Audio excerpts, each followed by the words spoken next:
All right, here we go. Back to the Gill Athletics Track and Field Connections podcast. I am so humbled that you would join us here today. I'm excited. I got a new guy. I kind of really geek out when I get someone that I really haven't ever met before. So I'm super excited to bring you today's guest, and I'm super excited that you're here to experience him with us. So let's get into it. Help me welcome the assistant coach from UT Dallas, University of Texas Dallas, the wise, the wonderful Mr. Aaron Capehart. Aaron, how are you, sir? Doing fantastic. Thanks for having me on, Mike. Oh man, I know I've done 200 plus of these, but I still am super excited on every single one of them. I've kind of explained it to people. It's kind of like Pokemon. You got to catch them all. Like I want to get every single coach on the podcast. And so, it just thrills me to no end to be able to go through all levels, from all the NCAA, high school, NAIA, junior college, club. I just really get a kick out of learning people's journeys, and super excited to learn yours. We already learned kind of in our pre-interview D3. So this is exciting for me. I really do love the D3 level and the uniquenesses that are involved there. So I'm excited to kind of explore your journey and maybe have a conversation about D3 and things like that. Right on. Let's do it. Well, let's do it, Aaron. I love that. Let's get into it. So, Aaron, and if anybody's watching this on YouTube, you can already kind of tell Aaron is not of age. What I mean by that is we don't have a 20-year, 30-year veteran here. And that's actually exciting to me in the sense of we're going to learn kind of the new things of where Aaron is in this first 2, 3, 4 years that we're going to learn about here in his journey, what he's expecting and thinking about for the rest of his career, and kind of just have a conversation about that. And what will be really, really interesting to me is as Aaron goes along in his career, so 5 years from now, 10, 20 years, this podcast will still be around. I don't know if I'll still be doing it, but it'll still be on the internet, whatever the internet looks like in 20 years. Aaron and his friends and family and coworkers are going to be able to come back to this episode. Right now, this is weird. Someone in 2040 is listening to this right now and freaking out because they're like, oh my God, like John, right now in 2040, you're listening to this. I just freaked out some guy named John in 2040. And be able to hear Aaron's story of what it was like in 2023 and be like, oh man, Aaron, you missed the boat on this. You thought blah, blah, blah, blah. You were so wrong. And we're probably going to find out, boy, Aaron, you were spot on. You really nailed this back in 2023. So Aaron, it's 2023. Let's jump back. Talk to us. Let's start with where does coaching, and maybe it's, I'll say specifically track and field, but maybe it starts with another sport. Where does the first kind of, when you start thinking about coaching, when does coaching first become like real to you? Yeah, so I think it honestly goes back to high school. So I grew up playing a lot of soccer, football. I was more of a bench warmer in football, but still loved the sport, still loved that sport. And then my family was a bunch of cross country superstars. So I had three siblings that were phenomenal middle school and high school cross country athletes. And then I was the oddball out. And so I was built more like a track athlete. And so they all did cross country, didn't really do track. Um, and I stuck with football and kind of riding the bench and wasn't enjoying that as much, and being kind of a bench warmer. The connections and friendships I had, there weren't very many. And my siblings all did cross country, and the friendships that they had were endless. I mean, and the family dynamic of their cross country teams was fascinating. And so I started to get to know some of their friends, and then some of their friends ended up being some of my best friends. And so my entire friend group ended up being the cross country team. And so I eventually gave in and did cross country, and tried it. Junior year of high school was when I first started taking it serious and joined, and was nowhere near the best on the team, but was loving the team atmosphere and dynamic. And through being supported by teammates and just the love that they shared for the sport and encouraging me and helping me to get faster no matter where I was at, I was given some leadership opportunities by our coach just through, I remember at one given practice, we were kind of doing a pre-conference type race on our high school course. And it was just a time trial day. And the mindset was trying to pack run in order to try to win a state title, because the team that we were competing against had won 3 or 4 years in a row, and they were really good at pack running. And we had the top guy in the state, but then they had the next 4, and then we had 5 after that. So it was trying to figure out how to get the top 5 to match up with theirs. And we had a couple guys who weren't taking it serious, were cutting corners quite literally on the course. And you always have some guys that aren't taking it as serious as others. And so I don't remember the nature of the talk, but I just asked the coach, I said, hey, can we take a minute to pull the team to the side and can you say this to them? And she was like, why don't you just say it to them?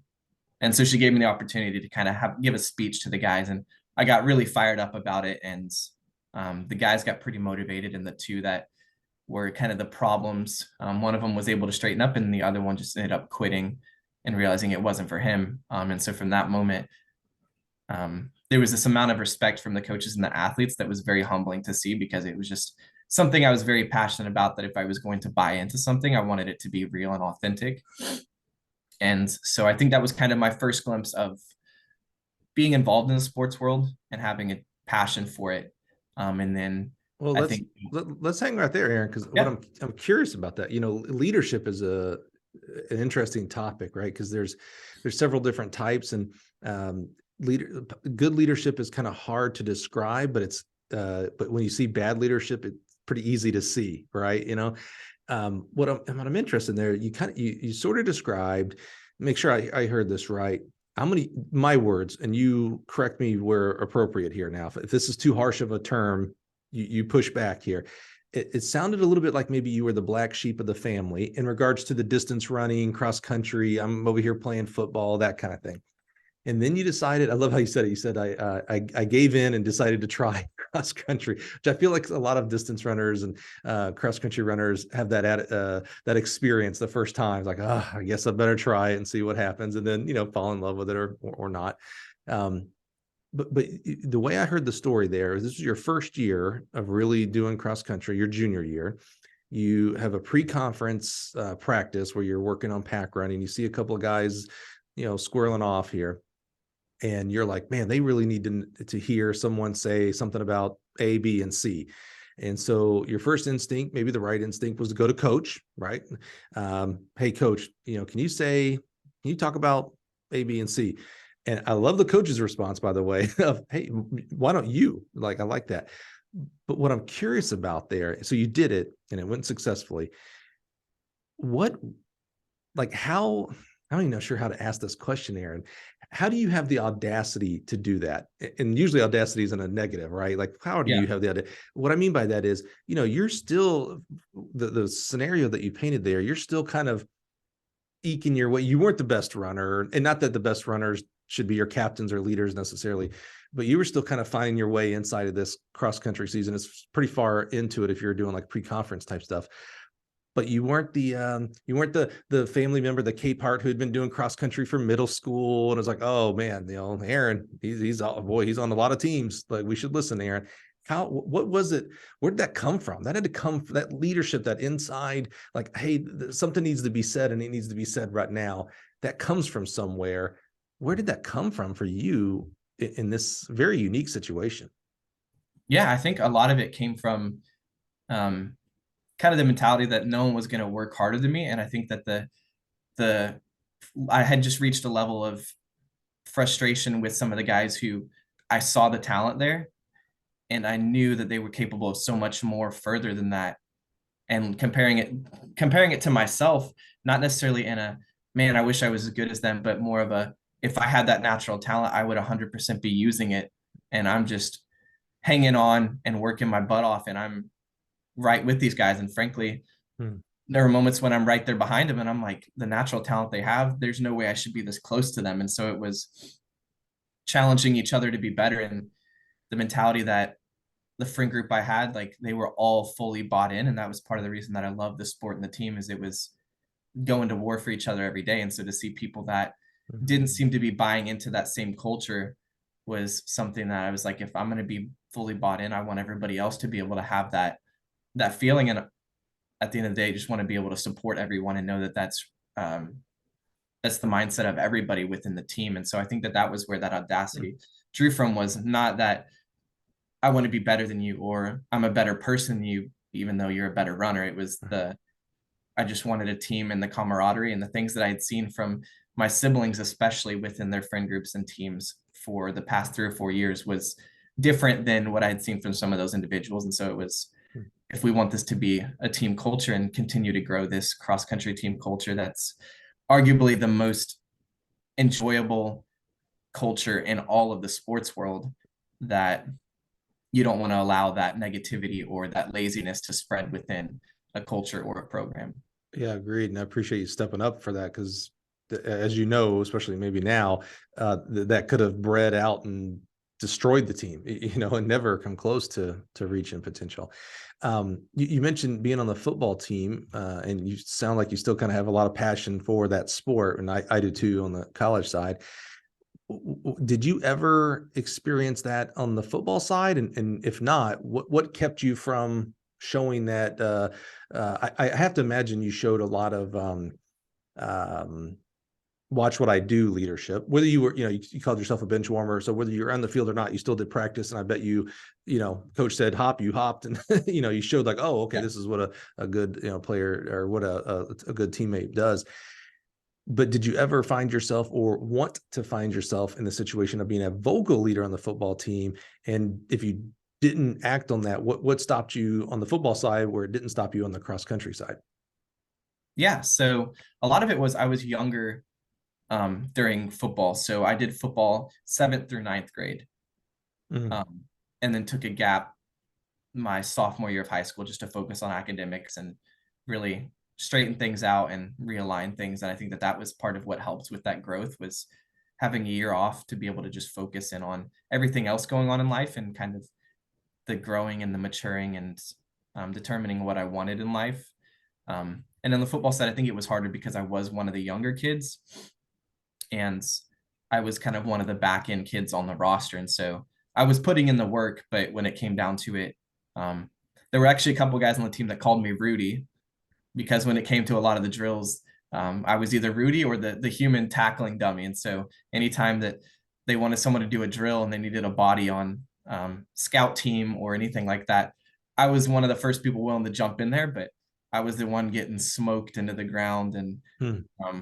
so I was working hard, but I just felt like the work that I was putting in didn't equate to much. And being on the back end of the roster, not to say the coaches didn't care, because I still have a great relationship with several of the coaches, but I wasn't one of the key players or one of the ones that they were willing to put into the lineup during any games, even like scrimmages. And so it just became a thing of, I had 2 or 3 friends on the team, but if you weren't a starter or an upperclassman and super vocal, you weren't really connected within the team. And so I realized that there wasn't necessarily a spot for me on the team. And Yeah. I think that was initially hard to deal with, but then seeing that cross country culture, I started to realize that I was just really in the wrong sport. Mhm. And all the realization of, we're talking about Aaron as a 12, 13, 14-year-old. I mean, let's think Yeah. about, all of us listening right now can think about how we were at 12, 13, 14, 15, 16. And certainly we're much more mature and knowledgeable, and maybe more risk-taking today. But, you're in a high school setting at 14 years old. We've all been there. You got to watch what you say, or you become ostracized, or what, Mhm. et cetera. So I respect that tremendously. Last question before we keep moving on here. When you went to that coach, to your cross country coach, and it was like, hey, can you tell the gang A, B, and C? And you said she, right? Yes. Yeah. When she not barked back at you, responded back to you, was like, why don't you say it? What was your reaction? Because that's I love coach putting the leadership back on the athletes there, but I don't think that's what you expected, or you would have maybe just done it on your own. You were like, hey, coach, you handle this. And she was like, Aaron, you handle this. What did you think when she said that? It was definitely a shocking slash scary experience initially, because my thought was, I'm one of the newer kids on the team and I'm a junior. There's quite a few seniors, and there were quite a few seniors who were very vocal people. And so my thought was, why would anyone want to listen to me? Why do they have a reason to? But it was also humbling because our head coach was not known very often for letting athletes speak out in front of the group. Hmm. Um, and in just a typical normal practice setting, we had different speakers and events and different things where there were people speaking, but at a given practice, it wasn't as common. Hmm. But I think that it was a very humbling experience in the sense that she saw an opportunity for leadership, and especially being that she had all 3 of my siblings in cross country at that time period. Huh. that she had already dealt with my family, and I was the least talented cross country wise by far out of all four. And so it was kind of a cool experience to see I was given that opportunity, and kind of a looking back on it now, it's the ability to be more reflective of like, wow, that's such an empowering opportunity. And as a coach, I love to do those things as well and give a voice to the athletes. But then it was just kind of a wow. Well, I guess this is happening. So we're just going to see what happens when I talk to them. And luckily, the things that I said resonated with the team, because it definitely could have gone the opposite way and just could have been self-destruct mode for me. I could have made it worse. Go back to football. Yeah, exactly. Well, we love shout outs here on the Gill Connections podcast. What was coach's name? We've said she and her and coach. Yeah. Yeah, I was definitely going to give her a shout out. So her name was Sharon Jones. Sharon Jones. Hey, Um, Sharon, if you're listening, shout out to you, because literally, I think honestly, the majority of coaches would have said, actually, she had a lot of choices here, right? Again, you mentioned you obviously came from some lineage of the Capeharts with distance running, and she, was a part of that as far as coaching. So she could have said, look here, little Capehart, you are not your brothers and sisters. Move along. She could have said, yeah, oh, you know what? That's a good observation. I will say it. And she chose the empowerment option of like, hey, first of all, she obviously assessed it and was like, well, he's right. They do need to hear that as well. Aaron, you're the right person to deliver that. So shout out to you, Sharon. A lot of options, a lot of bad options you could have taken there. And I think you took a really good option that's obviously still resonating with him now as he's starting, his young journey here in the coaching career. So shout out to you. That's so awesome. I love it. I love it. Where do we keep going here, Aaron? We're running. You're in your Capehart legend lineage. You're running cross country. That's good. Did you go on to run track and run distance there, or what'd you do there? yeah, so the track side, honestly, I think played an even more pivotal role in it outside of that, in the sense of just seeing a coach buy into someone who didn't necessarily belong in the sport. So in the background of all this, I did track starting in 7th grade, and I joined wanting to be a pole vaulter. One day of practice, and I realized pole vaulting was never going to happen for me. Um, it was so bad. And this was in middle school. I kind of went from elementary school being this really athletic, really short soccer player, to middle school, I call my Oompa Loompa phase, where I grew out instead of up. And so I just didn't have as much athleticism as I wanted to. And so I joined track and couldn't do pole vault. And so I had a coach, her name was Rose Cheek, and she actually just got inducted a couple months ago into the Arkansas High School Coaches Hall of Fame for volleyball and Wow. track. So shout out to her. That was an amazing thing to see. But she pulled me over with the hurdlers because we would try every event as a middle schooler, and Cool. my form was good. I was slow as could be when I started track. But she really saw something and she invested in me. And I'm not sure if she saw actual talent or if she just was compassionate and willing to just accept me into that group. But from 7th to 9th grade, I think I probably got last in every single race I did as a hurdler, both the 110s and the 300s. The only race that I didn't get last in was because a guy fell over the 9th hurdle. So I took the victory there where I could. But I just kept working, and I was helping teach other hurdlers through that process. And it was a very humbling experience to teach other people how to hurdle. And then their first race hurdling, they just demolished me. But it was cool to be able to teach them. But I was just, man, I'm working so hard. What's going on? And I was extremely short. You mentioned Coach Cheek was inducted in Arkansas Hall of Fame. Are you growing up in Arkansas? Is this where this is Yes. happening? Yeah, I Okay. grew up in Arkansas. Okay. Yeah. Yeah. Yeah. So, you still are one up on me though, Aaron. So I also was a hurdler in high school and was terrible. Just terrible. But I had an ego that said I was really good. I remember I haven't told this story in the podcast in a while, so I appreciate you giving me a avenue to tell this here. So we go to this one track meet in high school. I grew up in Alabama, so Arkansas to the east is basically what Alabama is, and terrible, just absolutely terrible. I wanted to be a hurdler because the hurdlers are the coolest ones on the track. I mean, it's just the coolest event there is, and still to this day, I think that it is. Yeah. And we go to this track meet, central of Phoenix City. Some great, amazing track people, including our dear Harvey Glantz. I just want to say, shout out to Harvey and his family and friends. It's a terrible loss, man. Harvey was one of the really just amazing people, big timer, that never big timed me throughout my entire career. So, love you, Harvey, miss you to death, and rest in peace, my friend. So we're at Central Phoenix City, and this is how we did it in Alabama. I don't know if you do this in Arkansas. It's a dual meet. There's 4 hurdlers. There's 3 from my team and 1 from their team. And so we don't set up, first of all, we certainly aren't setting up all of the hurdles. We just ain't doing that in Alabama.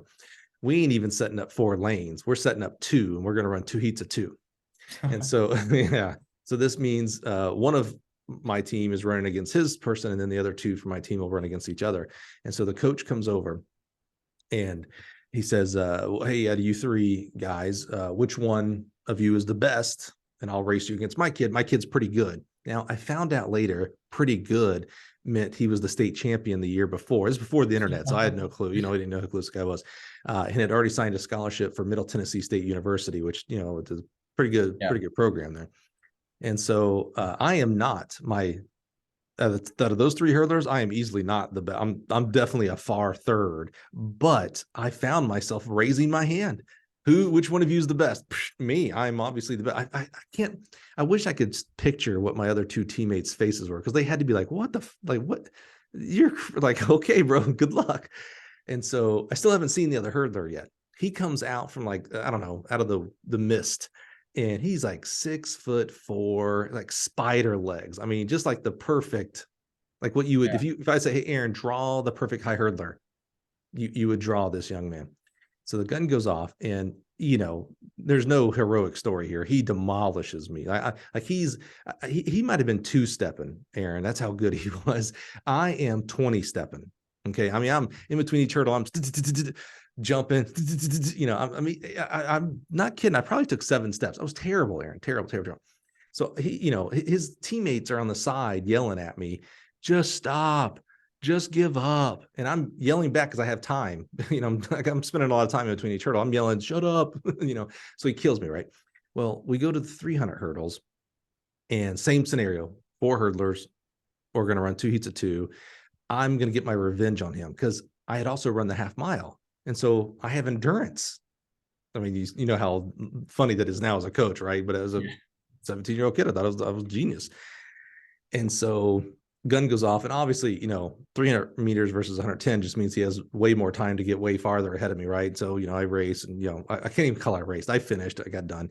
And, in high school, you remember that last hurdle, the 8th hurdle is 5 yards from the finish line, right? Mm-hmm. So my brother and I, after my race, we're watching the second heat, and we have one of our teammates in that second heat, and he's the guy, maybe every team has this. He's the guy that everybody made fun of. I feel bad now. His name is William Mancuso. Mancuso, if there's any way you're listening to this, I'm terribly sorry. But at the time, I was not sorry. So he's running, and I'm making fun. I'm laughing. And on the 8th hurdle, remember, it's 5 yards from the finish line, right? We're at the finish line. Mancuso hits the last hurdle, and I've never seen, it was a concrete track, by the way. I've never seen a kid not be able to get his hands out in time. He hits chest first onto the track, and me and my brother are really cracking. This is how insensitive we were. We're really cracking. He's right there. We're lane 8 and he's lane 6, and we're just pointing and laughing. He crawls, Aaron, across the finish line, and the timer goes beep. Still beat that other kid. There's only 2 heats, brother. I'm that other kid. So he, dies basically, crawls across the finish line, and still beat me. And my brother, who was also, obviously as insensitive as I was back then, just turns to me and just pushes me and laughs, because we knew immediately what that meant. It's like, oh, you know how bad you are, Mike? This guy nearly died, and he still beat you. So you at least have beaten one person in your high school career. I never beat any. I didn't even beat my kid that fell down. He tried to give me the victory, and I let it go very, very slowly. It's very slowly. I'm a terrible host because now I forgot where we were, though. It's all about telling that story. I haven't told that story in this is episode that's good. 200 and something. This is 213. I bet you the last time I told that story was episode 150. So it's been a year. and it's my favorite hurdle story because I get to laugh at myself.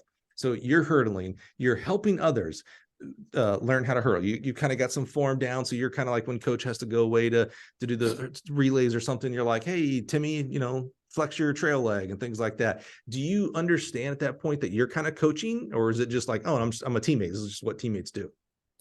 I think it was a culmination. It was definitely what teammates do, but it was something I prided myself in doing. And so our head coach at that time, Coach Cheek, um, I believe she was diagnosed with cancer during that time period.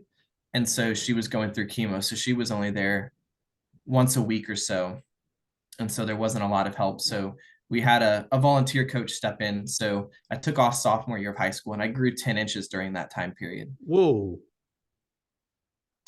Hold up. Your sophomore year of high school, you grew 10 inches? Correct. That had to hurt. Honestly, it really didn't hurt. And I didn't really notice it until I came back to track junior year and I went from a 5-foot hurdler trying to do the 110s to now I was 5'10" doing the 110s. And so, you know who did notice it? Your parents. They had to buy new shoes like every month, new clothes every month. Yeah, an You probably expensive were, year. yeah, you're probably eating up a storm. I assume you had to eat up a storm to feed your body growing like that. Wow. So you come back and now are you like, oh, wait a minute now. I've got some height now. I should like maybe be a little bit better here. Yeah, exactly. So that's kind of when I decided I was going to join cross country as well. And so I definitely think having that cross country base helped me with the 300 hurdles, especially being that high school, I was lower mileage for cross country. So that helped with the 300s. But I did a lot of off season training for the 110s. And then we had a volunteer coach. His name was Ed Renfro, and I believe he hurdled for Arkansas when That he was name's in college. really familiar. Ed Renfro. Yeah, that name's familiar. Yeah. And then he coached at John Brown University Okay. in Salem Springs, Arkansas for a while. And he was just kind of in the area, retired and just hanging out. And so he came and started coaching our hurdle group and giving us some more technical cues and helping me to refine my technique even more so with the conditioning and training. And so seeing the way he was coaching was definitely an inspiration in that. But having a coach that bought in, Coach Cheek, so early on, then my role model in 7th and 8th grade, I saw him as the greatest hurdler I'd ever seen. And then my junior year, my times were getting fairly close to his times. And then my senior year, my times were better than his.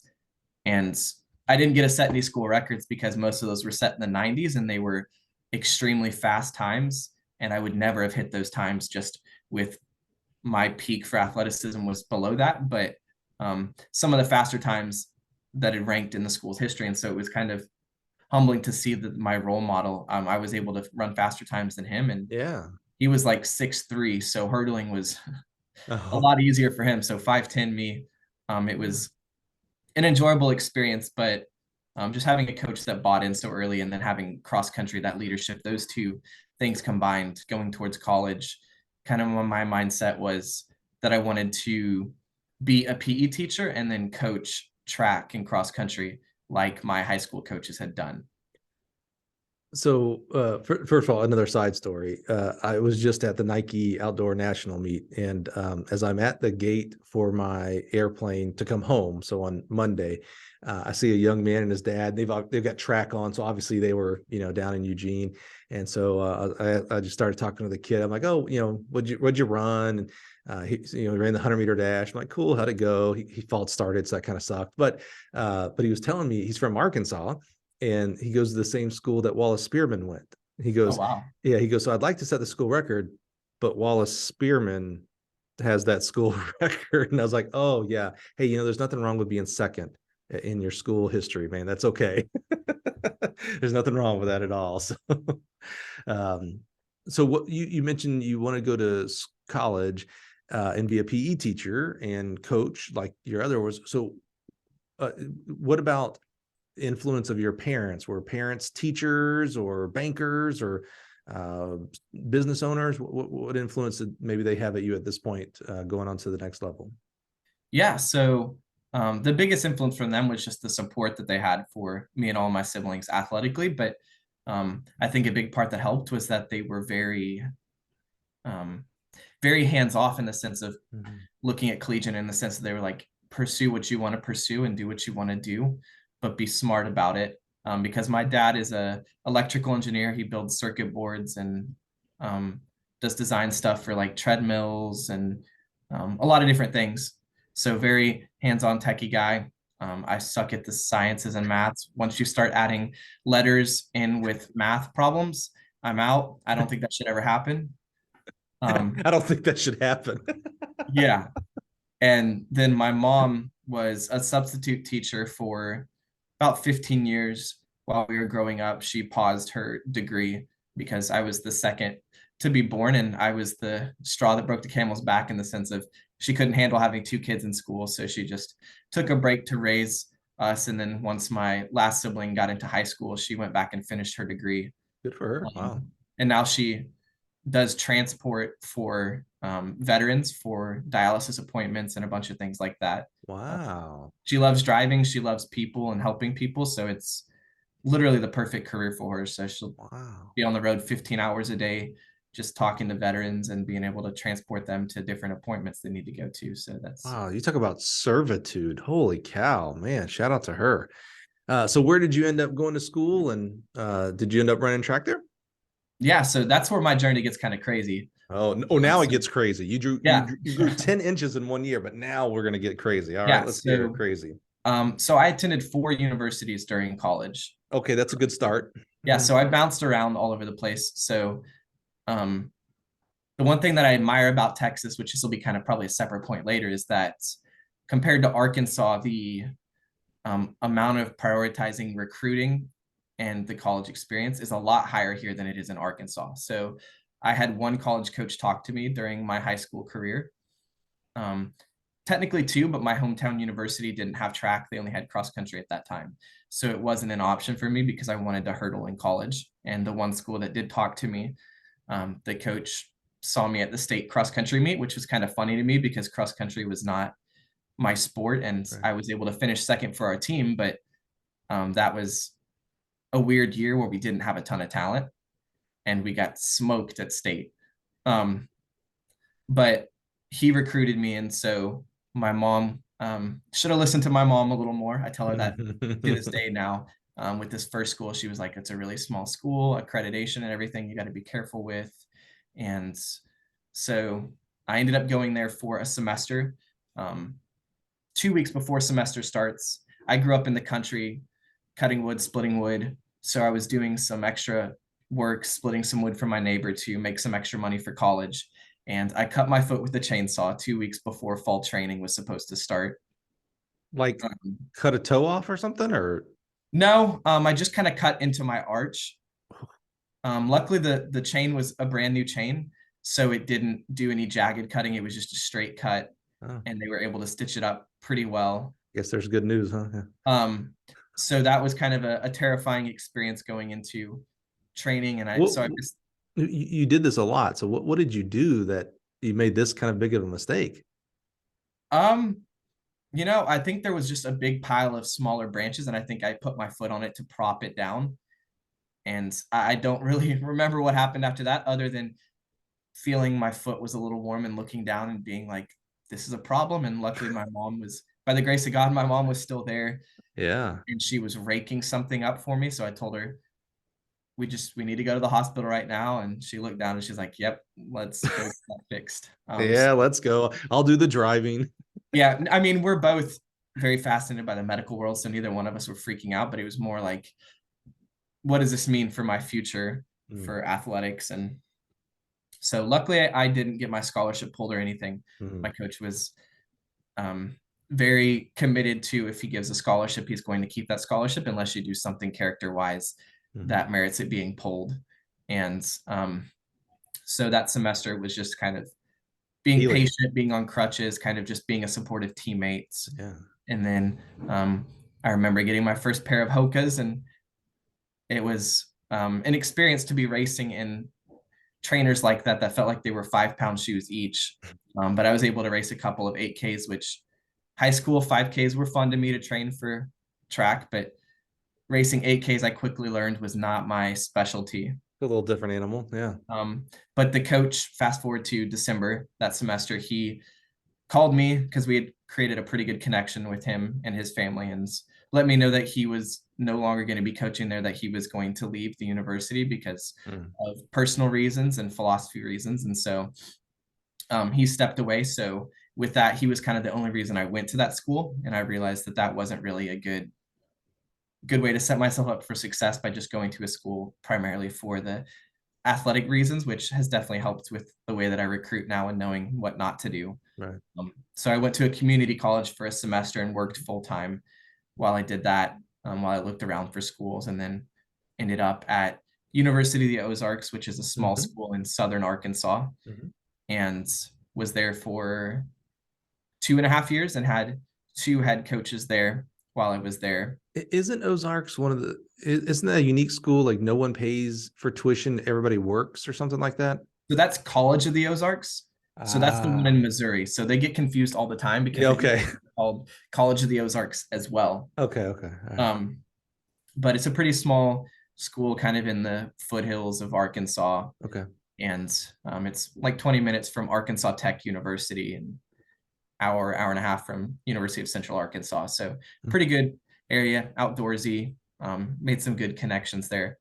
And I did cross country as well while I was there, and they didn't really have a track program, so we ran at track meets, but we were primarily a cross country program. Did you run the hurdles at those track meets? Yes. So okay, so you got the hurdle. Good. Yeah. So I did the 400 hurdles. However, my first race out, that would have been my freshman year of track, but realistically my sophomore year of college. In the 110s, I strained my hamstring, and I didn't realize how bad of a strain it was until the 400 hurdles about an hour later. And we were in Tyler, Texas, and that was my first time racing in Texas. And Texas heat is a little different. So I was already worn out and fatigued, and went over the first hurdle and felt a pop in my hamstring and collapsed and pulled my hamstring pretty bad. And then through those 2.5 years being there, I pulled it twice more. Just didn't really get the full recovery. And then my other hamstring, I ended up pulling once. And lot of that definitely. Are you still able to walk today? Holy cow. Yes. Yeah. I try to run occasionally, but yeah, no, don't do that, Aaron. That sounds like a terrible idea for you. So needless to say, a lot of injuries, and then COVID hit, and I ended up transferring home back to my hometown university because they had just added track, and it was a lot cheaper for me to do that option, and I felt that it was the best option for me. And then once COVID shut everything down, it ended up being the best option anyway. So I was able to do track there, and then about 2 weeks before COVID shut everything down, I pulled my hamstring. And it was probably the worst pull. Running. Like, it was the worst pull I'd had. If I see you walking down the hall and you're walking too fast, I'm going to tell you to slow down there too, man. You've got something's wrong with these hammies. Let's take care of them, man. Holy cow. Yeah. So the college experience was plagued with injuries. And so I think that's where I really solidified my desire to work in collegiate athletics, being that I didn't want to teach. I was a good student in college, but in high school, I didn't care because I didn't have a reason to care. I didn't care about the content. How did this solidify, okay, I want to coach? It sounds like, and these are my words, so this ain't necessarily true. It sounds like you had a terrible experience overall. I mean, you get. I know getting hurt with a chainsaw wasn't part of the college experience, but you didn't get to do anything in the first semester really. And then when you did, you ran 8Ks for crying out loud. Then your coach leaves, which that was your main reason for going there. Then you go to another university and you get hurt. Sounds like you got hurt time after time. You never really got like, oh, I got a full season of healthiness here. Like you're hurt. And then you transfer another school, and then COVID hits, which that's its own mind mess with you, right? Of like, this stuff ain't even worth it, things like that. And you get hurt again. Where in that was like, oh, yeah, I want to do this. Like, I want to help people that go through this. Where, how? Yeah. So a lot of it was, one, having 4 different college coaches, which, I mean, I've seen all of them do great things, and I've seen two of them go on to now they're Division I coaches. And so it's been really exciting to see that growth. But it was cool to see the different training philosophies that each coach has, because I feel like most people have one college coach, one high school coach. Whereas I had 4 college coaches and I had 2 or 3 high school coaches. So I saw a ton of different training philosophies, and I saw what worked and I saw what didn't work. And I loved all of my coaches, but there were definitely some philosophies for training that worked and some that didn't work. And through being injured, being able to help with hurdle coaching, having that experience in middle school and high school of helping a little bit, those schools that I went to, other than my last year of college, I didn't have any hurdle coaching because it was a cross country coach over everything. And that's just kind of part of the culture and atmosphere of going to small schools, whether it's a small D3 or an NAIA, things like that. It's really common to see a head coach over track and cross country. And so I didn't really have any hurdle coaching. And so when I had hurdle teammates, I was helping write the workouts, meeting them at the track to do workouts with them, or just teaching them those things. And I had this desire to teach people about the sport. And then especially through injuries, I think a lot of what played into that is that also in Arkansas, track is not a super popular sport. Athletics in Arkansas really isn't that common, other than University of Arkansas. Shout out to them and all the success they had this year, and Coach Hart and Coach Johnson and everything they've done. And it's been super fascinating and great to see them doing that. But at the high school level, it's not very prioritized. And so, for instance, I didn't touch weights during my entire high school career for cross country or track. During football, I did. And then during college, we touched weights maybe once a week for cross country. And it was more maintenance and calisthenics and flexibility. And so I think that a lot of the hamstring injuries and those different things were a lack of mobility and just a strength imbalance. And my quads were really strong from the cross country training, but that makes sense. Hurdling was a totally different muscle movement and engaging muscles that I wasn't building.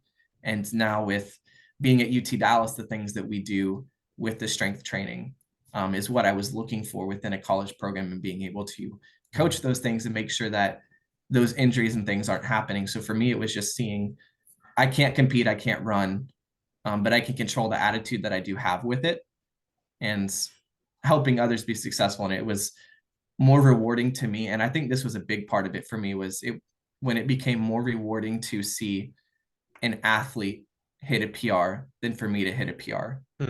So I could go out and PR in the season and I was going to be excited. But if I could help do anything and see one of my teammates hit a PR, that became way more meaningful to me than what I was doing. And I think that that was a big kind of key factor of the shift in kind of my desire and interest, and also just the maturity of desiring to coach and realizing that, hey, it's no longer about me, and it never really has been about me, but now it's, what small things can I do? Is it saying, hey, adjust your blocks to this during college? Or, hey, why don't we try working on some 3-step drills so that you can be more efficient in the hurdles, and then seeing them PR and being like, wow, like, look at the smile on their face, look at the breakthrough that they had. And these are milestones that other people are working through, and it's a team and it's a culture and all those things playing in. So I think that that was the big shift for me, was more for them than for me. How does that shift occur at such a young age? You know, we've had this discussion before with past guests about the difference between selfish and selfless in regards to an athlete and a coach. You know, an athlete has to be selfish, meaning when a coach tells them to work on 3-step drills, etc., the athlete is trying to take that and how do I become better? Where a coach, when they learn a new drill or a new philosophy, it's selfless in the sense that you're inputting that for you as a coach on how do you now push it out to help athletes, others get better. So when you're growing up as a 14 to 18-year-old in high school and 18 to 22-year-old in college, a lot of life is selfish. I mean, you know, you're an athlete, so you're trying to get yourself better. And there can be teammates, and I want to help our relay team and things like that. But you're still, I need to get better. I need to hit PRs. I'm happy for my teammates to get PRs, but I've got to hit PRs. School, you know, you're selfishly, how do I, pass the test? How do I do it as easy as possible, get my degree, things like that. You're expressing a lot of things at a much younger age of like, oh yeah, it'd be nice if I hit a PR, like I'd be happy, but man, I helped Dave and I helped Susie and they hit PRs, and that was way stinking cool. Like that was much more rewarding for me than me going to work and getting a PR myself. Where like you have a little bit of perspective now as far as looking back. Where does that influence come from? Where does that attitude come from? Yeah, I think a lot of it does come from the family component, like you were asking earlier about the influence of family. And so I think that something that my parents instilled at a young age was being servants. And we all grew up in the church, and we were very firm about that being a part of our relationship with God and kind of our relationship with each other. And so we served a lot of homeless people, and we would do this meal thing every Saturday morning where we would just go make essentially clothing baskets full of food, and you would hand those out to people and things of that nature. And so from a young age, my parents were always saying, it's what can you do for others on any given Mm. day? And just I think the joy and reward that we were able to see through being able to serve others, and the fact that if you can make someone else smile in any given day, like you were saying at the beginning of this podcast, of like you get to talk to people and Mm. just showcase the joy and the things going on in their life. And that's kind of the same mentality that I've grown up with. And I think that that's gone into track, is if I can make someone smile or I can do anything to impact someone's day, that makes the day completely worth it, no matter how the day goes for me. That's awesome. Good job, mom and dad, on that. That's awesome. You got to have that leadership there. That's really cool. So you went to 4 different schools. Did you get a degree in 4 years, or So I, five, six, yeah, 7? so I could have done it in 4 years, but moving home, the university I went to was a private Christian university. So there were a couple Bible classes and things that I added in during COVID. And so I ended up getting my bachelor's in kinesiology in 5 years. Yeah, hey, it's pretty good for four And schools. That's pretty good. yeah, and honestly, looking back on it, I tell people all the time that I think that fifth year was so pivotal, and that Hmm. frankly, if I'd graduated in 4 years, I don't think I would have been ready to step into the real world and career wise. And I've heard that from a lot of my close friends and young coaching friends as well, is that that 5 year degree has become such a common theme, whether it's a fast track to get your master's and your bachelor's in 5 years total, Hmm. or just taking your time those last 2 years to be able to get more real world experience and understanding. But I was thankfully able to get it done in 5 years. Hmm. So you get your degree in kinesiology.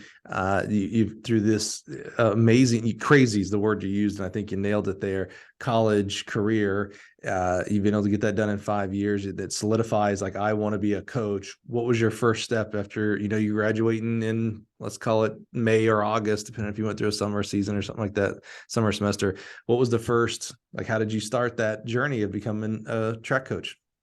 Yeah, so I finished up my degree at John Brown University, which is a NAI in Northwest Arkansas. And I had been talking to our coach that last year that I was there, and kind of my initial plan was to try to be a graduate assistant and get my master's there. But none of the master's programs lined up with what I wanted. I was looking more for a exercise physiology or something along that lines, and a lot of what they offered was kind of MBA type stuff. Hmm. And I knew that if I wanted to do further schooling, I wanted to be something I was more willing to be engaged in. And I wanted to learn more with the craft of the sport. And MBAs, I think, are great. And I know a lot of coaches have gotten those, and those have helped. Um, but I wanted to be able to have a better understanding if I was doing more schooling of the sport itself. And so none of that kind of was lining up. But my wife was finishing up school there at the same time. And so I knew that we weren't moving or anything at that point. So he was able to work it out with our athletic director to get me a part-time assistant coaching position there. Wow. And so I came on in, I think, August after graduating in May. And so I was a part-time, very part-time assistant, but it was still an opportunity. And that was the big thing I said, is I don't care how much it pays or how few hours it is. I just want to get my foot in the door, and I want to be able to learn Hmm. and be able to help out and experience it. And so I was there for from August to December. And so that was a great experience, being able to kind of just watch and learn. And then kind of in the December time frame, my wife and I were trying to figure out kind of what the next steps are, because I was working 3 part-time jobs at that point in time, and she was working 2 part-time jobs to kind of make ends meet. I know everybody in the coaching world probably can relate to that with that first experience. A lot of the times it's just desire to coach, and you never know what you're going to get compensation wise. And Yeah, and everybody listening that listens to the show on the regular is like, when is Mike going to jump in here? Because I don't know if abhor is the right word. I don't know if it's strong enough, that mentality, not you, the mentality. When you said, I'm going to try to direct quote it. I didn't care what the salary was or how many hours I had to work, but I wanted to coach. You said something to that effect. You know who doesn't say that? No accountants, no doctors, no business, no one else ever says that. It's really, I don't know if weird is the right word. It's odd that in our profession, unlike any other professions in the world, we seem to be very anti-money, anti-salary. We say, oh, you know what, if you want to coach, like I see this there's one thread on letsrun.com's message board that I read all year, every year, and that's the coaching changes thread. You watch that thread? yeah, It's my favorite. Yeah. It's my favorite for a lot of reasons. It's a lot of reasons, some very comical reasons. And, inheritably, someone will go in there, well, how do I get a Power 5 job? And the next 10 answers will be, oh, you got to go volunteer somewhere. And it's like, why? Like, why do we, and, I don't, you hear this from coaches all the time. I don't do it for the money. And I'm not saying like, hey, coaches, what I want you to be out there is, it's money first and persons and relationships second. I don't want that. However, I do want you to be concerned about how much money you're making. I want you to make a lot more money for several reasons. One, what you do is invaluable. 99.9% of all the people you ever coach are not going to go on to become a professional track athlete, but they are going to go on to be moms and dads and business owners and teachers and lawyers and doctors, accountants. They're going to go on and do a whole bunch of other amazing things for this society. You are helping society get better by being a leader, by showing them what leadership is, by showing them what hard work is, etc. You shouldn't make peanuts. You shouldn't have to work 3 part-time jobs. You should get paid the respect that you deserve in this profession. So I always have to push back. Every guest that ever says, and you trust me, Aaron, you're not the first one ever to say this. Oh, yeah, no. Oh, I'd have done it for free. And I'm sure when I was a 20-year-old getting into coaching, I probably said the same stupid thing, but it's not true. You need to get paid for your family, for your future. We had Boo Schexnayder on the podcast. If you haven't heard it, you have to go listen to it. And one of the things he talks about is, especially for our younger coaches. Have you listened to the Boo Schexnayder episode? I have not listened to that one yet. When we get done, that's your homework for the weekend. You have to listen to it. And one of the most important things he said, and he said a lot, you know who Boo Schexnayder is, right? Let's start there. Correct. Okay. Yep. All right. We were going to stop the interview. There. I would be embarrassed if I didn't know. Yes. We were going to stop right there and be like, all right, Aaron, well, that was great knowing you. Sorry. It's a requirement that you know who Boo is before you come onto the podcast. Absolutely. But you go listen to his episode, and one of the many important things that he said, one of the most important was, especially for our younger coaches, that if there is an opportunity for you to go somewhere else to make more money, you need to do it, because you're setting yourself up for the future. You want to retire one day. And so you have to build your base salary up as you go along, and you need to do that more as a younger person than as an older person. And I hear, oh, I don't want to leave for the kids. I don't want to leave for many other reasons, where it's like, no. If you're not leaving because of the kids, well, there's always going to be kids. And Boo also addressed that. I'm not even going to drop the punchline of what Boo said, but he said an amazing thing that made me speechless. I was like, Boo, you can't say that. And he was spot on. Again, you need to go listen to that episode. So I have to always get on my soapbox, because my primary objective in this life is to be an advocate for track coaches. Yeah. And so I'm putting my foot down on, oh, it's okay if we make 20 grand a year. No, it's not. You can't live anywhere in this country on 20 grand a year. And beyond that, the value that you give us in society is way more than 20 grand. I'm on a crusade that no coach has to work 3 part-time jobs, Aaron. None. Absolutely. All right. I'm gonna step off my soapbox here. Yeah, Mike, definitely. Thanks for bringing that up. And that was something that I've noticed, even still being a younger coach, is the difference in opportunity and survivability, in the sense that, What a great word you just said right there. Survivability. Yes. and that I don't want to just survive, I want to thrive. And that's kind of one of my life mantras. And my wife was in business, and now she's in healthcare, and her big thing has been go where you're valued, and where that money that they're paying you shows that value. And that me starting out, I was never about the money. Amen. Keep going. No, I'm agreeing with you. And so kind of she challenged me of, don't be shy to look for opportunities, and don't be scared to put yourself out there. And What's her name? Claire. Claire. You are so smart. Claire, keep speaking into Aaron. We need more Claires in our lives. And an active way for us to engage what Claire said. Go where you're wanted. Don't go where they're going to pay you peanuts. That they're telling you what value they give you, right? Yeah. And one of the ways that we as a coaching body can start pushing back and helping is when a job opens up. And this is where I love that Let's Run thread, because you see all most of the jobs that are opened up, and it's we're going to pay you $12,500 full time in LA. Don't apply for it. Stop applying for these jobs. Yeah. The reason that they can offer these low wages is because every time they make a job offer for that, a job opening, 100 people apply. Mm-hmm. It's a simple supply and demand. You are worth more than this mythical, I'm not using any specific example here, this mythical $12,000 full-time job in LA. You are worth more than that. Claire is the voice of reason here. Right now she's listening going, yeah, that's right, Aaron, listen to him. Yeah. I am the voice of reason. Exactly. All right, keep us going. I'm agreeing with you that you're getting into this mode now of like, yeah, you know what, Claire, you're right. And in your heart, when you're working those 3 part-time jobs, I know you're enjoying it. The coaching track, it feels the greatest job in the world. But I know you have to be in the back of your head, like, what am I doing? Yeah, exactly. And so it became pretty miserable, in all honesty, in the sense of I had so little time to invest in coaching because of my other part-time job commitments.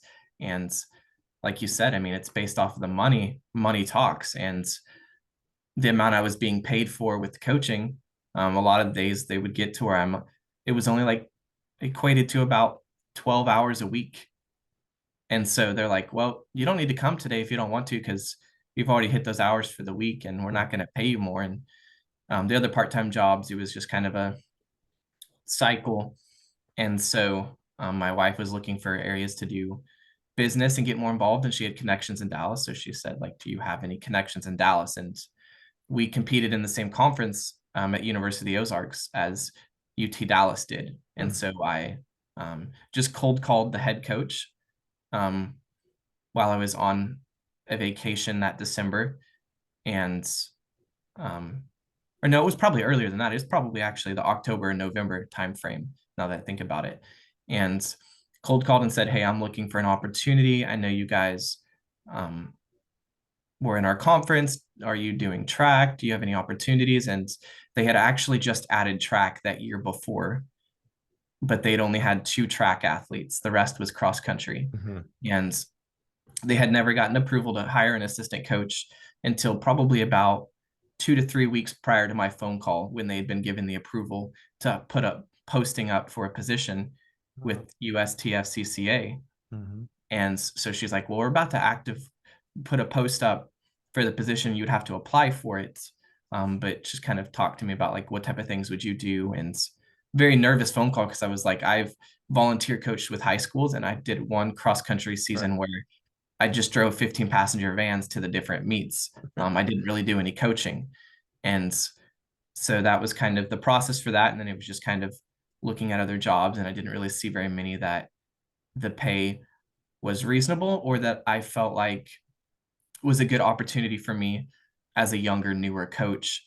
And there were some positions that I just didn't think were a good environment, good setup, whether that be a school that I didn't think the program was going to survive COVID with, or stepping into something where there was a lot of change going on that wouldn't necessarily benefit me as a new married college graduate. Mhm. And so applied for the position, and our head coach, Danielle Caholi, um, she's an amazing person, and probably the greatest coach that I've been around, in the sense that she is very much so believes in empowering others and Mm. opportunities. And so there were a lot of people that applied for the position, and being in Dallas, it was a fairly high demand opportunity and a newer track program. And so there was a lot of opportunity. And um, her husband to this day tells me that my persistence is the only reason I got the job.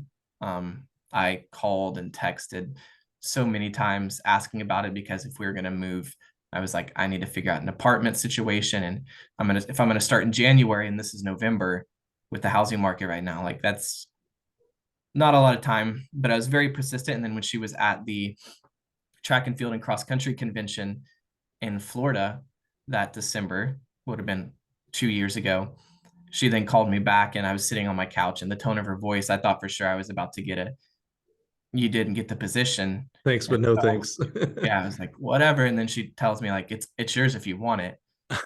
And I'm sitting on my couch like, holy crap, like I was not expecting that. And like the interviews and everything had gone really well. But again, my wife had just said, like, don't sell yourself short. You have to be willing to promote yourself, and just trust the process, and trust that it doesn't matter what your age is, as long as you're willing to be transparent and put in the work. Aaron, should I have had Claire on this show instead of you? Claire, Probably. Claire is a rock star. Did she do track as well? She did not. She did cheer in college though. She would have been awesome at track. I just could just tell just with her mentality, man. Holy cow. So you're on the couch, you sit up and go, "Hey Claire, I guess we're moving to Texas."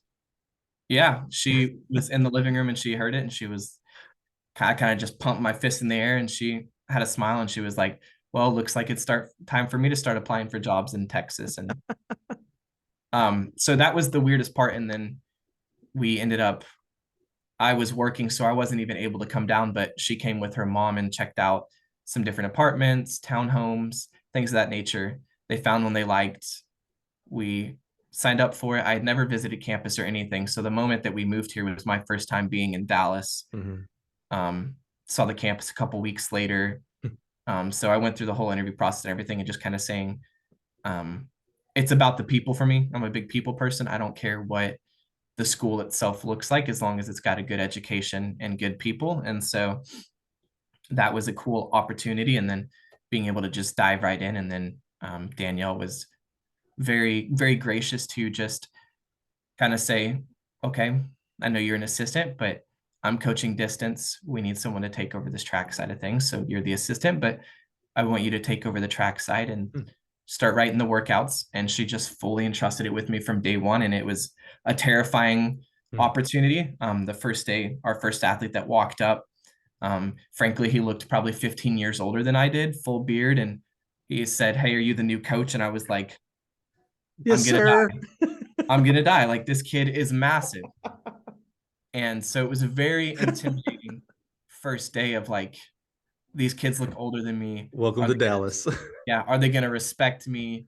Are they Sure. gonna work for me? Because I started my career where I graduated. So I knew all of the athletes on the team. They were my teammates. So the respect level, they all respected me, but it was a different level. Yeah, they knew you. Yeah. Um, but these athletes just bought in from day one. And they were, I always told them, like, if you have questions, feel free to ask them, and constructive criticism and different things. And our head coach, she was very supportive, and like, if you need help with things, don't be afraid to ask, but at the same time, shape it how you want it to look and build it up, and giving me full control of the recruiting for track, and then asking me to help recruit for cross country as well. And so it's been, I honestly, with where I'm at in my career and the trajectory that I have, if I didn't have our head coach, Danielle Caholi, as my boss with the way I've been starting my career here, I don't think that I would be able to continue in coaching any other way than the way that Mm. she just kind of threw me into it, and the support that she's given me through it all, through the good weeks of training and some of the things that we've tried to instill that haven't worked, and just kind of allowing me to grow the program. And I think that it's been such an empowering thing to see. And then seeing that in the social media front right now, especially on Twitter, just all of the opportunities and ways that people are giving room for empowerment to the coaches, the athletes. And I think that's a big way that the sport's going to continue to grow, is not trying to jump over each other on who's in charge of what and who's right and who's wrong, but just being able to create a platform where we're able to share and support each other as we grow through that. So this was last spring semester, right? So you're finishing up 3 semesters at UT-Dallas. Is that correct? Yes. So I just finished my second track season with the program. Right. Mm-hmm. So going back to high school, this is the longest you've been in an area. You went to one school for 2.5 years, I guess, right? But this is a fairly long time for you in the span of your journey. How have, and I love the head coach's empowerment. It sounds a lot like that high school coach that said, yeah, they do need to hear it. You go tell them. Yeah. So I love that you're continuing to have strong leaders like that in your life. What have you seen in 2 seasons? 2 seasons is short, but it's not short, right? You've gone 2 complete track seasons. People are 2 years older. You've recruited kids in and things like that. What has been, do you think, as you look back just in the UT-Dallas side, if you go back a year and a half-ish roughly from today, what has been your biggest growth since, I'm gonna call it January 1, when you first stepped on Dallas's campus till today? What's been your biggest growth that you think you have made? A lot of it, I would say, is um, confidence, in all honesty, of confidence as a coach, because I think that there's a lot of, I think there's oftentimes 2 spectrums of either a level of arrogance or a level of just fear. And so for me, it'd been kind of finding that happy medium of knowing that I don't have it all figured out, but that I'm willing to try and to work for anything, but just having the confidence to know that, one, the athletes trust me. I think that's a big thing, is being trusted by your athletes and being supported by them, and knowing that I have not only a head coach, but an administration who fully stand behind me with whatever decision I make. And it takes away that level of fear when I'm writing workouts of, what if these workouts don't translate to the track this meet? Does that mean I'm getting fired the next day? Right. But just having that level of confidence and support from the university and building that rapport with the athletes to know that, I would like to think, at least, that my days here aren't numbered and that there's a lot of opportunity to continue to grow. When we start coaching as former athletes, we typically fall back at the beginning to how we were coached.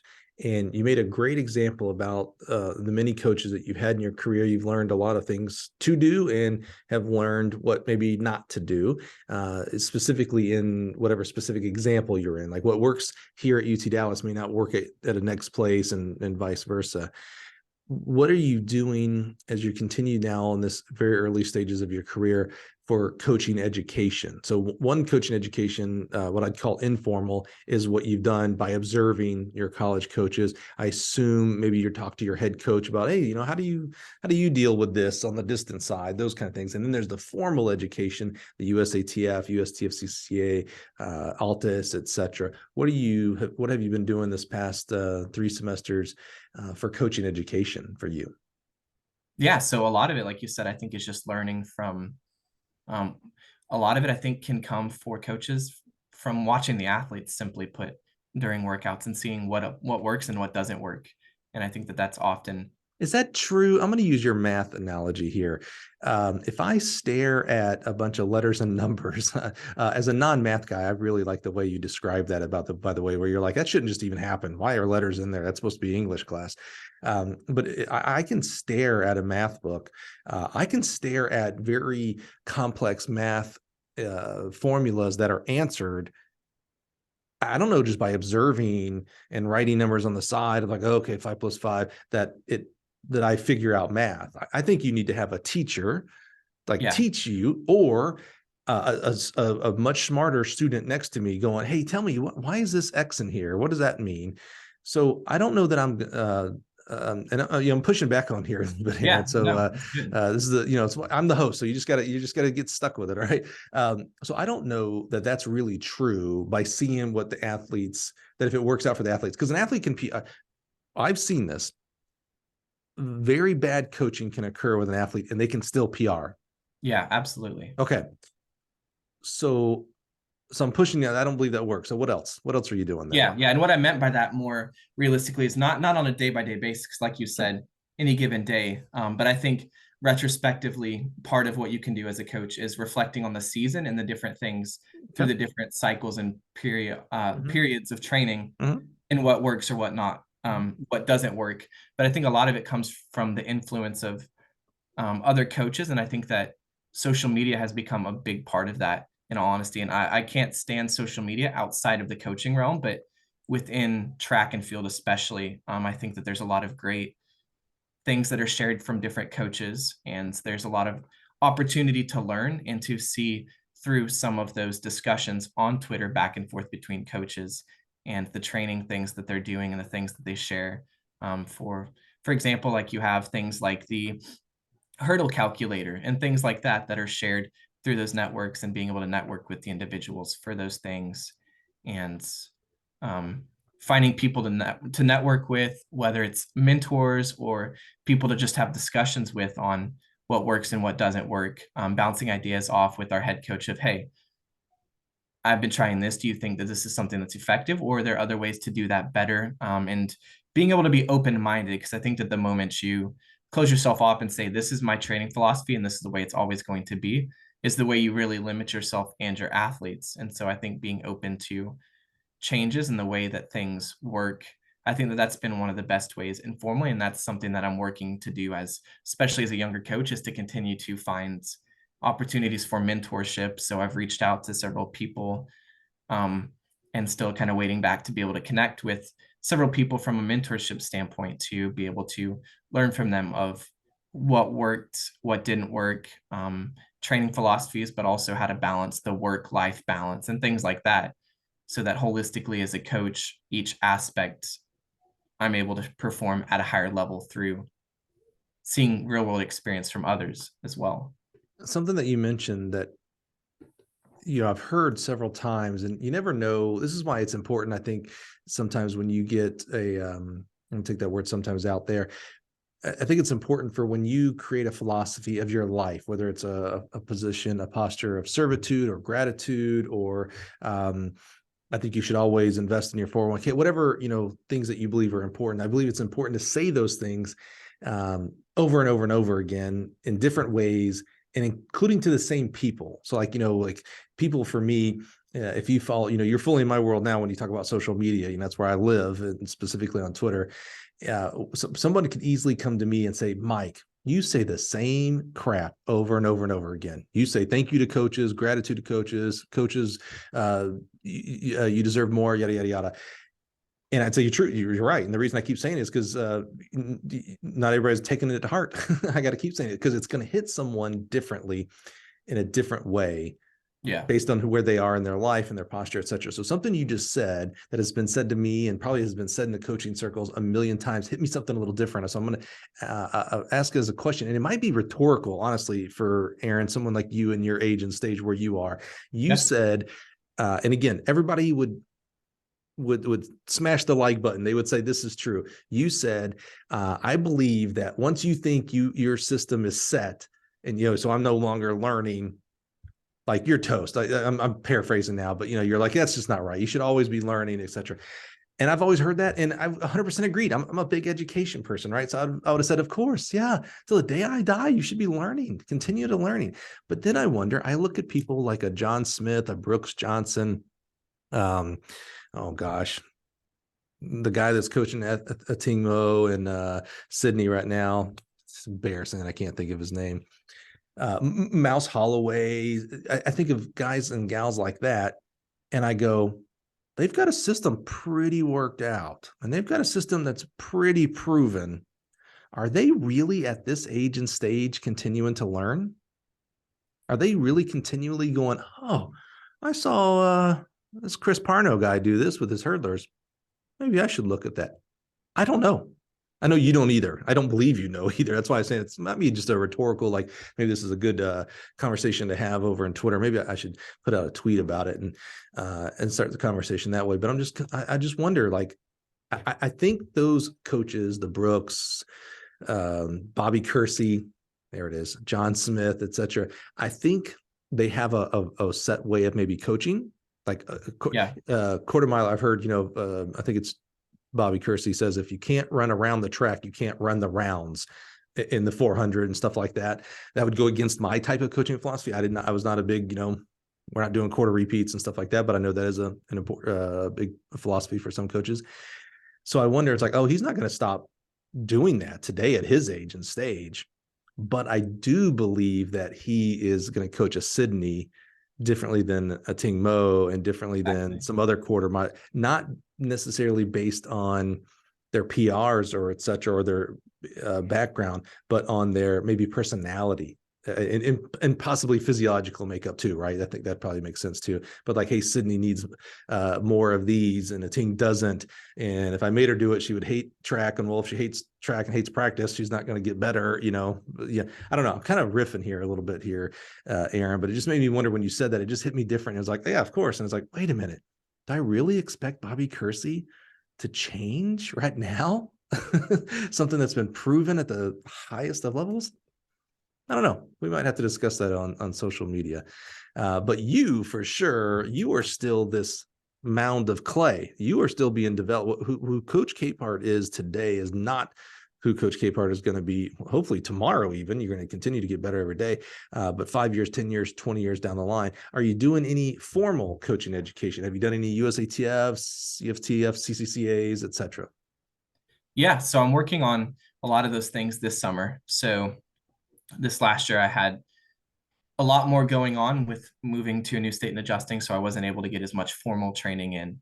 But I'm working on doing some more of those things, and then there's some things offered, such as Chris Parno is pairing with, forgive me, but I can't remember his name right now.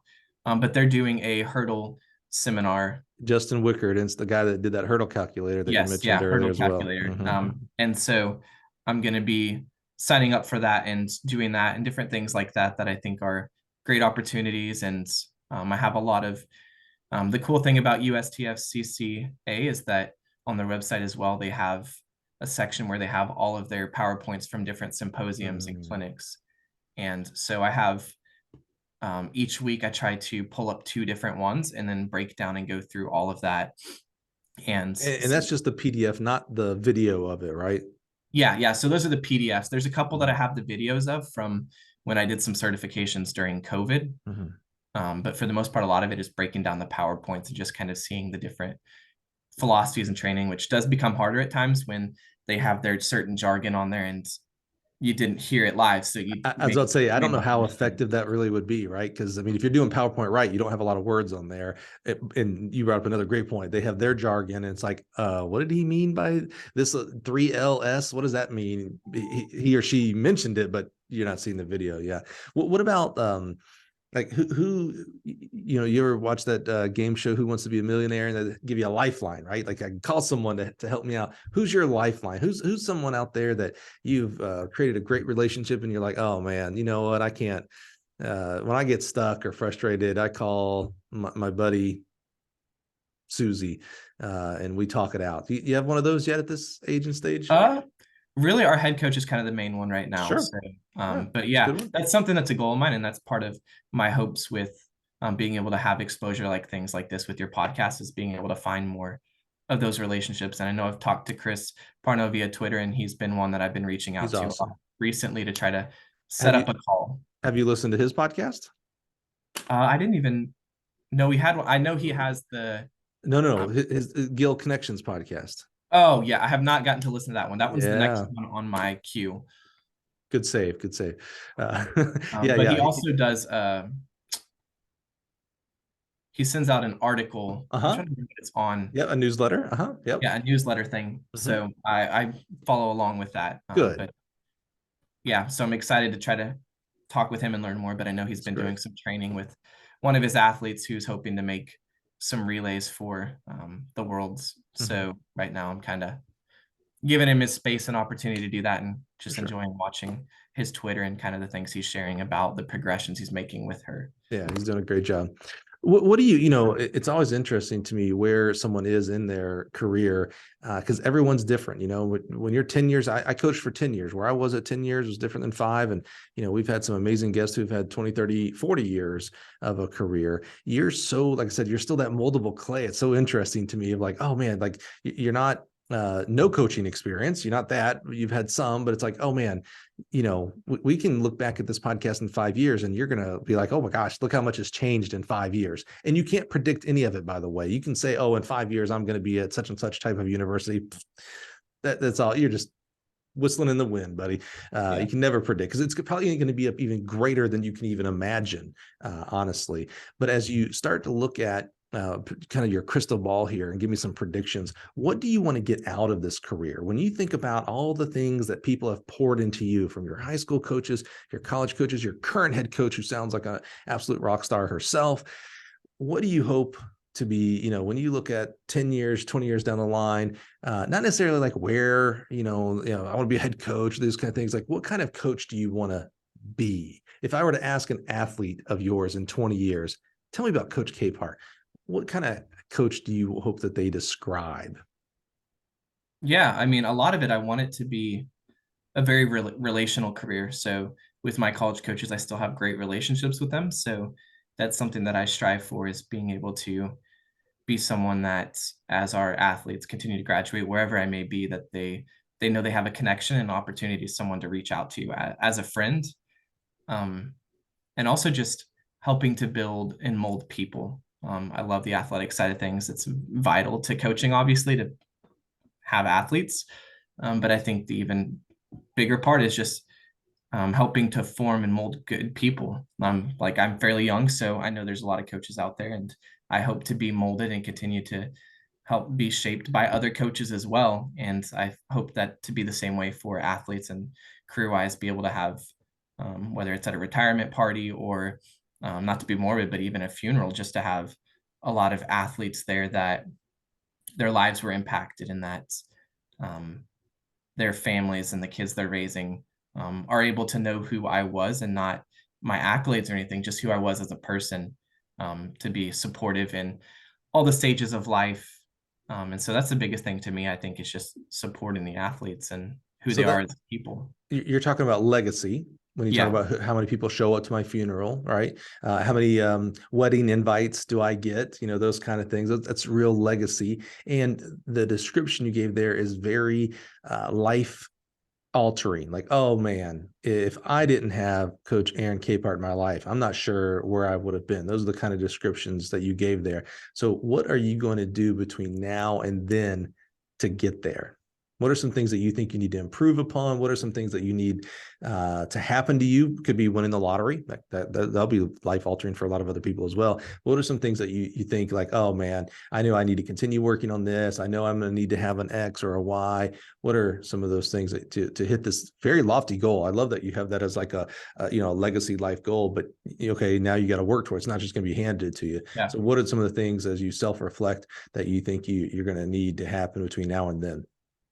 Yeah. So, I mean, the number one thing I would say is growing as a coach, and the knowledge that I have, both both on the track, as well as kind of just learning from mentors and even people like you on how to have that positive impact on and off the track, and what conversations and relational um, things that I'm able to do. And I think that another part is building the connections with the athletes outside of practice, and being able to attend things outside of track itself, which again, that comes down to time balance and figuring out how to manage that with being married. And then as I have kids in the future, hopefully, that will be harder balance. But I know a lot of our athletes do a lot of cool things and are involved in a lot of great things. Like, we have a couple who are in choirs or different bands and things like that, where they get to do performances at these cool different places, or they'll have a presentation for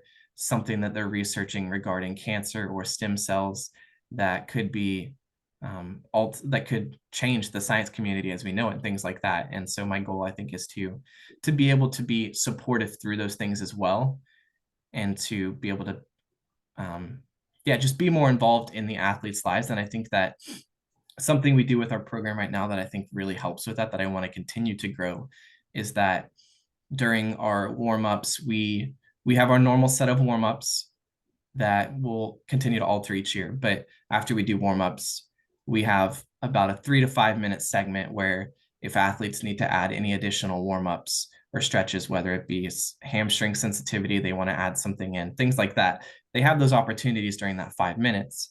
But the primary focus of that 5 minutes, which I try to be very intentional and direct each week in reminding our athletes, is that that is a time for the athletes to be able to come and talk to us before practice. And the focus on that is the mental health component, in the sense that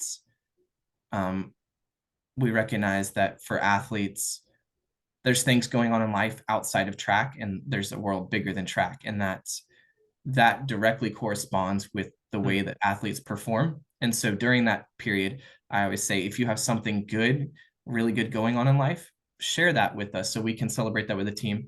If you have something that happened that was bad, whether it was a family death or you failed an entrance exam, things like that, to communicate that with us. And part of that is to be able to try to be more involved in our athletes' lives, but also to understand when they're practicing that day, their performance and what's going on. Because we could have an athlete who passes the bar exam and we're doing 5x400 and we tell him to go at a certain pace and he's 2 seconds under pace on the first two, and we're like, you're going to die.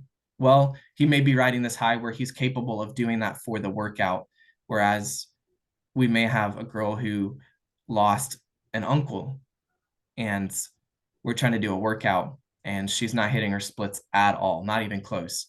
And we could just say, get your crap together, or what are you doing? Like, let's just end the workout now. But being able to talk through that before practice. We had that happen once or twice this year, and one of our girls was tearing up before practice talking to us. And I said, hey, this is what this opportunity is for. Is what do you need? What do you need to see through this? Is this you need to go home and you just need the day off and you need to just cope with family and talk to family? Or are you someone who you need a workout? You need something to burn off some steam and really just devote some time to grief through performance. And so that's a big thing that we've seen has really been pivotal in helping our athletes understand that they're more supported outside of the sport itself as well, and that they're more than just an athlete, they're more than just a split in a relay, that they're a human. And so that's something I really want to build off of, because we tell that to a lot of recruits, and a lot of them express that in high school, especially in a state like Texas where the rosters are so big that oftentimes they're just a number, and if they're not hitting the times they need to, they're back on JV, and that it can become monotonous and not enjoyable. And so I want to make sure there's always joy in the sport.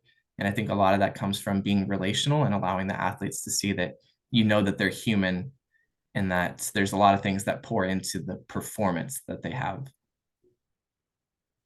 I have no doubt if you can continue that philosophy, if you will, that stance, that you are going to have many, many people. I've never said this on the podcast, many, many people at your funeral. That is a great posture to take. And that last part really kind of hits home, resonates there, when it's like, you're more than a split, you're more than a PR, you're more than a time, you're more than a distance. That's right. You're a human first and foremost. You happen to be awesome or not. You happen to participate in track and field. That does not define you. Who you are, how you treat others, how you allow people to treat you, that's your defining moment. So I think if you can continue down that avenue, you're going to be quite successful, Aaron. We've learned a lot about your journey. I'd like to learn a little bit more about UT-Dallas. I'm afraid I don't know much about the school. As we start to wrap up today, tell us a little bit about this unique school. Yeah, so UT-Dallas is much like a lot of the professional sports teams in Dallas, not in Dallas, but it's 25 minutes northeast in Richardson, Texas. So you drive like more than 10 feet, you're going to be technically in Dallas. But I always tell our recruits, we're just far enough away that you don't have to deal with that traffic. The traffic, gosh. Yeah, not as bad as further south, that's for sure. Dallas, I can't complain. When I drive through Houston, I remind myself why I love being in Dallas. Yeah, Houston too, that's right. But We are the second largest D3 school in the country currently, behind, I believe, New York University. So we just hit 32,000 students this last year. What is the average D3 school? Do you know that number? I do not, but I will say that within our conference, the average is probably under 2,000. Okay, well, that's a great little, okay, that's a little snapshot of it. So under 2,000 and you're 30 plus thousand. Correct. You're 15 of those schools. Oh my Yeah. So goodness.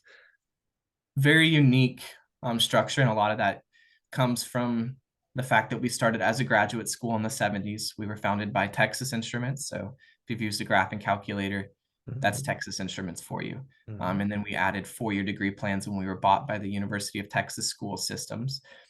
And so we've always had this kind of academic level of prestige. And so D3 was the most logical with the type of school that we were, adding athletics. And so we've tried to kind of hold ourselves to that standard and the goal has always been to be in that same conversation with like MIT, and a lot of our athletes joke and say that they're the MIT of Texas and things like that. And the goal has always been to be a highly academic school. And so it's definitely a unique culture, being that we're such a large campus, but again, student body population, the athletics only makes up like less than 1% of the student body. So it's a very small margin. So a lot of people get confused by that, because the reality is that one of the schools in our conference, their track program makes up 10% of their student body.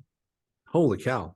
And so for us, we can't relate to that because there's no enrollment driving from athletics, Which is quite common. I don't necessarily want to say specifically in the D3 level, but I would think in the D3 level, there'd be a Yeah, lot absolutely. of, yeah. Okay. Yeah. So that's a very unique thing in its sense. And so that's definitely been the hardest part with being Division III and navigating that as a coach, is that D3, we don't offer athletic scholarships. Right. Everything's academic aid. And it's that mindset that they want to prioritize academics, and by protecting athletics not having scholarships, that you're able to prioritize academics a little more so with the generous academic scholarships they offer. And then the academic standards that we have are pretty high compared to a lot of the universities we compete against. So especially within the track world, there's been hurdles that we've jumped over, literally and figuratively, with starting it, in that not everybody that reaches out to us is going to get accepted to the university, whereas some of the schools we compete against may have 100% acceptance rate. And so we have to kind of explain to recruits, like, we're evaluating for character first and foremost, and bringing high character kids in, and kids that have the talent to be able to compete at the collegiate level, but also you have to get accepted first and foremost. And so our process for admissions is a little bit different, but we have a lot of really great academic programs and pride ourselves in that. And a lot of our kids who end up coming here, either this was their first option because of financial aid opportunities with their national merit scholarships and things of that nature, or we're their second choice school for one of our kids didn't get into Cornell, so he chose here instead. Things like that, where we have kids that are just, they don't make it into an Ivy League, and so they're choosing us next, which is cool. I mean, to say that we're the second place school To Ivy League, sure. but to an Ivy League, we're definitely proud of that, and have a lot of programs that are pretty nationally. And I think we have a couple right now, especially our business program, that is internationally ranked. And so there's some pretty cool opportunities at the academic level. But like you were saying with coaching earlier, and how a lot of it's individualized, that's something that we've really had to cater towards here, being that our kids are so intellectual that especially during like midterms and finals and things like that, they get overwhelmed more than a normal college student would. And we see that. And so with our strength and conditioning coaches and all of our coaches, we have to cut back during midterms and finals weeks and things, be extra particular about protecting the students and noticing those things, because there's just this different level. And we have a lot of shirts in our bookstore that say keep UTD nerdy, and they call it a nerd school. And they're very proud of that. And so it's a very unique thing to have an Love that. athletic presence in a school that's so solely focused on academics. And so it's Right. been a cool opportunity growing, but we're also in the process that our university has never, to my knowledge, committed any sort of financial aid or finances towards athletics. And about 6 months ago, they committed a very large sum of money towards a track and field complex. And so Wow. we've been using a private school a couple miles from campus, which has been nice. But with this amount of money, we're hoping to be able to build not only a track and field complex, but be able to move our strength and conditioning, our athletic training, and all of our offices towards that space. And being in the Dallas area, I think we're really excited about the opportunities that brings to not only host conference championships, but also to host some UIL meets and maybe some summer track series that people like Nick Simmons do, where they just have 3 events in an evening or things like Mhm. that to bring more exposure to the track world, because that's a big goal of mine, is that I think we're in a great area where track is a big deal. And not even from a recruiting standpoint, I mean, you could see it as a recruiting opportunity at times, but just to become allow track to become a bigger thing where you can have a say a $5 entry fee at the gate for anybody once a week during the summer and host different events and just yeah, have the winners get a t-shirt or something like that. Just allow people to run and get to know each other and just build that running community up here. Hmm. Man, you got a lot of excitement happening in Richardson, Texas. That is really cool, man. New facility, it's always exciting. You're continuing to grow out the track and field program, which is exciting. That's and a great academic institution. That's a kind of a go back to our math. That's a heck of a math formula for success in satisfaction inside of a coaching career. Absolutely. I love it, man. That's so cool, Aaron. I am super excited for you, man. Um, one of the, when you talk about legacy, one of the legacies that you can't predict it, but it's certainly a hope for the podcast is we touched on it at the beginning of today's show is that time capsule of being able to go back 10 years 20 years like think about some of the great coaches, Sue Humphreys, Mouse Holloway, Beth Albert Sullivan, who are in the last portions of their career. What would an interview with them have been at 30 years old and 25 years old? We get that with you, Aaron. One day I don't know if this is news to you or not, but one day you're going to be older. You're going to be 50, 60, 70 years old. And to be able to have that time capsule of like, what was coach like as a 25-year-old? We're going to have that because of the podcast. And it's a true responsibility that I take to heart of, hopefully, always crafting how I become a better interviewer so I can help bring out your story more and better each time so that, again, that we have that capsule for you, for your children, for your children's children, for the many, many thousands of athletes that you're going to affect positively over the next several decades, man. That's what I'm most excited about. It's like, oh man, what is Aaron going to turn out to be? And I have no doubts that you're going to turn out to be just a really fantastic coach, husband, father, if that's in the works for you, man. I'm just really excited to see what next year brings, the year after that, the 5 years after that. I think it's super exciting on my side of the table anyway. Super excited exciting to be able to see that play out. Yeah, absolutely. I appreciate it very much.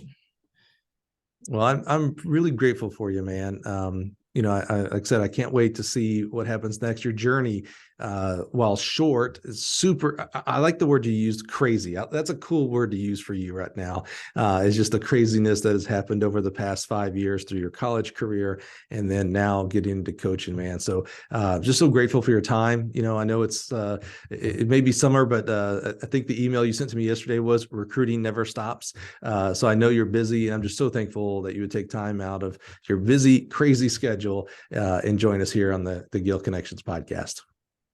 Absolutely. Thanks for having me. And once we get that track done, we'll have to have you come out here and check it out. Dude, I'll be there tomorrow if I had to be, if I need to be, buddy. I'd love Dallas, and if you're saying it's a part of Dallas that has less traffic, well, I'm all about that too. Like, yeah. Well, Aaron, thanks again for being here today, man. Thank you for being here listening. I think there's a lot to learn from guys and gals that are in their first year, 2, 3 years of coaching. And of course, those guys and gals that are out there coaching their 40th, 50th, and even 60th year out there. So thankful that Aaron would join us this week, join us next week, and we're going to do it all over again. We're going to see what age and stage we're going to have in the next show. So thanks for being here. Have a great week, everybody.